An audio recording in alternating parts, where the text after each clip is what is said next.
Hello viewers, আসসালামু আলাইকুম।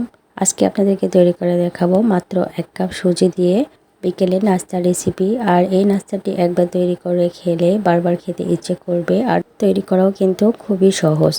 তো নাস্তাটি তৈরি করার জন্য এখানে একটা ব্লেন্ডারে জার নিয়েছি। এখানে দিয়ে দিচ্ছি আমি 1 কাপ পরিমাণ সুজি, হাফ চা চামচ পরিমাণ জিরা, হাফ চা চামচ পরিমাণ দিয়ে দিচ্ছি লবণ, 1 টেবিল চামচ পরিমাণ দিয়ে দিচ্ছি চিনি, 1/4 চা চামচ পরিমাণ দিয়ে দিচ্ছি বেকিং সোডা।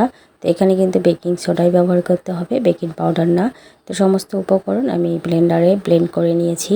তো ব্লেন্ড করে নেওয়া হয়ে গেলে একটা মিক্সিং বলে নিয়ে নিয়েছি। আর এখানে 1 টেবিল চামচ পরিমাণ দিয়ে দিলাম তেল। তেলটাকে সুজির সাথে ভালো করে মিশিয়ে নিচ্ছি। মিশিয়ে নেওয়া হয়ে গেলে এখানে আমি কিছুটা পরিমাণ পানি দেব। খুব বেশি কিন্তু পানি দেওয়া যাবে না, তাহলে কিন্তু ডোটা নরম হয়ে যাবে। তো সামান্য পরিমাণ পানি দিয়ে এই সুজিটাকে আমি ভালো করে মিশিয়ে নিয়ে একটা ডো বানিয়ে নিচ্ছি। আর ডোটা কিন্তু খুব বেশি শক্ত, আবার খুব বেশি কিন্তু নরমও করা যাবে না।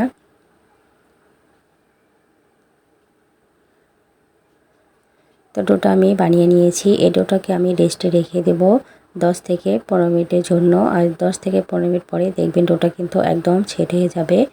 তো ডোটা আমার একদম সেট হয়ে গিয়েছে। এখন এই ডোটাকে আমি বেলে নিচ্ছি। তো বড় করে আমি এই ডোটাকে রুটির মতো করে বেলে নিব।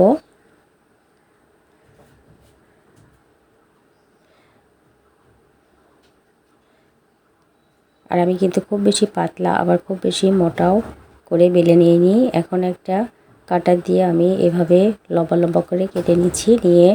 তো এখন আমি এক পাশ এভাবে কেটে নিচ্ছি, তারপর আরেক পাশ কোনা করে 3 কোনা করে আমি কেটে নিচ্ছি।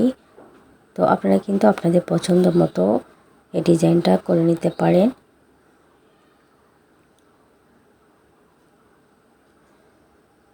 তো আমি সবগুলো এভাবে কেটে নিয়েছি। এখন আমি তেলে ভেজে নেব। আর তেলটা আমি আগে থেকে গরম করে নিয়েছি। আর তেলটা একটু গরম করে নিয়ে কিন্তু এই নাস্তাগুলো দিয়ে দিতে হবে। তো নাস্তাগুলো দিয়ে আমি উল্টে পাল্টিয়ে এই নাস্তাগুলো ভেজে নিচ্ছি। আর এই নাস্তাগুলো একটু লাল লাল করে ভেজে নেবে, তাহলে কিন্তু খুবই সুন্দর মুচমুচে হয় আর খেতেও কিন্তু ভালো লাগে। তো আমি ভেজে নিয়েছি।